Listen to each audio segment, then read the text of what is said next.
প্রিয় শিক্ষার্থী বন্ধুরা, আসসালামু আলাইকুম। আশা করি আপনারা সকলেই ভালো আছেন। যদি আরও ভালো থাকতে চান তাহলে অতি শীঘ্রই পড়ালেখায় নেমে পড়েন। এবার কে শিক্ষামন্ত্রী হতে যাচ্ছে জানেন? আমাদের সবার প্রিয় মিলন ভাই। তিনি কিন্তু প্রতিটা কেন্দ্রে কেন্দ্রে হেলিকপ্টারে চষে বেড়াবেন এবং যেখানেই শিক্ষার অবনতি দেখবেন বা শিক্ষা নিয়ে দুর্নীতি দেখবেন সেখানেই কিন্তু তিনি ঝাঁপিয়ে পড়বেন। তাই আর দেরি না করে প্রিয় শিক্ষার্থী বন্ধুরা, আপনারা পড়ালেখায় নেমে পড়েন। তিনি নকল করে পরীক্ষায় পাশ করা কিন্তু পছন্দ করেন না। তাই আপনারা যেখানেই থাকেন না কেন অতি শীঘ্রই পড়ার টেবিলে ফিরে যান।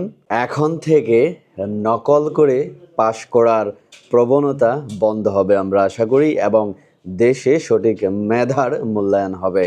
তাই শিক্ষার্থী বন্ধুরা যেখানেই আছেন অতি শীঘ্রই পড়ার টেবিলে পড়ালেখায় মনোযোগী হন। ধন্যবাদ সবাইকে।